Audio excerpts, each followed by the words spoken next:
Hello again, friends, and welcome back to the channel. Today I'm excited to show you how to make gango, a flavorful hearty dish that's perfect to enjoy with saza, isishwala, ugali, or pap. The word gango comes from the Shona word kukanga, which means to fry, and trust me, this dish is all about layers of deliciousness. What makes gango special is its versatility. You can use different meats and vegetables to create your own unique version. Today I'm using beef cuts with a bone in and beef farm style burritos, a combination that's absolutely mouth-watering. But feel free to use chicken, pork, mutton, or whatever you like. And for those that don't know, burritos is a South African sausage that's very popular across Southern Africa, including Zimbabwe. All right, let's get to cooking. So first, I'm cutting the burritos into small chunks and doing the same with the beef. I'm using a cast iron skillet today because it retains heat beautifully, but any pan or pot will work just fine. The cut of beef I'm using here is marbled and has the bone in with the marrow, which is perfect for this recipe. Now I'm adding a bit of cooking oil to the pan, followed by the beef and a teaspoon of salt. Let this cook through until it's golden brown. Once the beef is nicely browned, I'll add 1 cup of water and let it simmer for about 20 minutes. If you're using tougher cuts of beef, you might need to simmer it longer or add more water until it's tender and juicy. It's important to keep frying after all the water has cooked through and reduced down. We want to make sure we get that lovely brown golden color through the beef on all sides.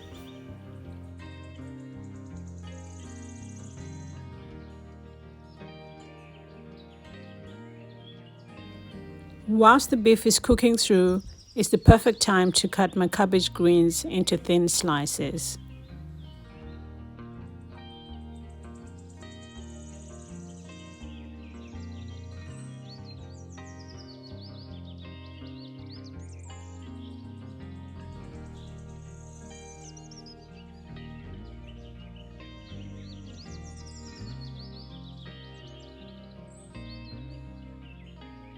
Next, I'm adding the burritos to the beef. Take your time with this step. You want the meats to cook through and develop those rich, deep flavors. I'm also chopping my white onions ready for the next step.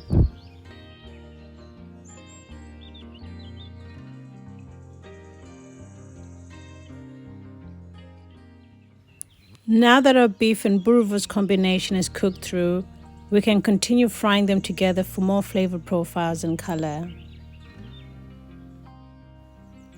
Typically, I will continue to fry them together for a further 5 minutes at this stage.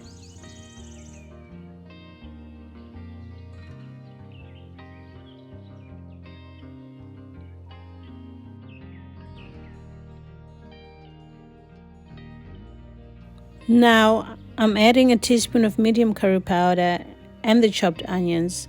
I let this fry together for a further 5 minutes or until everything is golden and aromatic. Again, it's important to take your time frying at this stage as we build the layers of flavors, making sure our onions are cooked through and golden.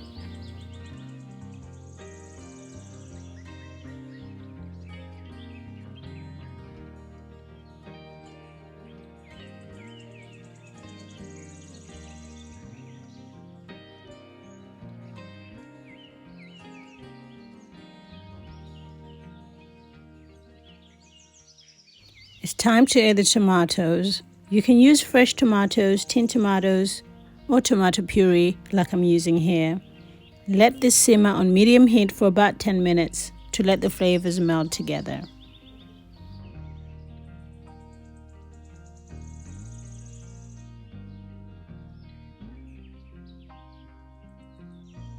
You want to mix everything together well, then cover with the lid to simmer for 10 to 15 minutes.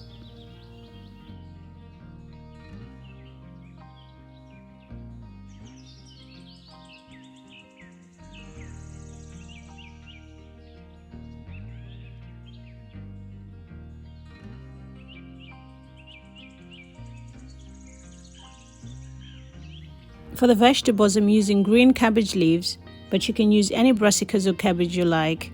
Add them to the pan and mix everything well. I'm frying this for just 5 minutes because I prefer my veggies to have a bit of crunch, but you can cook them longer if you like them softer.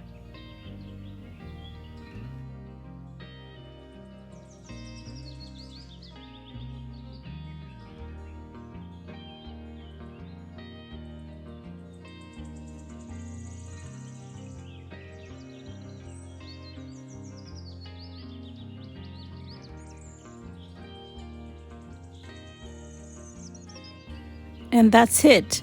Our gango is ready to serve. We're enjoying it with sadza today and it's absolutely delicious. I'll be making more variations of this recipe soon. So let me know in the comments if you'd like to see that. If you try this recipe, I'd love to hear how it turns out.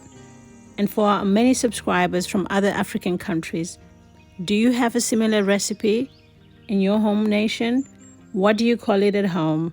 Let's share and learn from each other in the comments section, as always. A shout out to my sister for inspiring this recipe.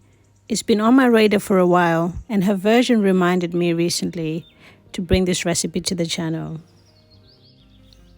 Thank you so much for watching, and don't forget to like, subscribe, and hit the notification bell so you don't miss any of our recipes. Until next time, happy cooking and goodbye for now.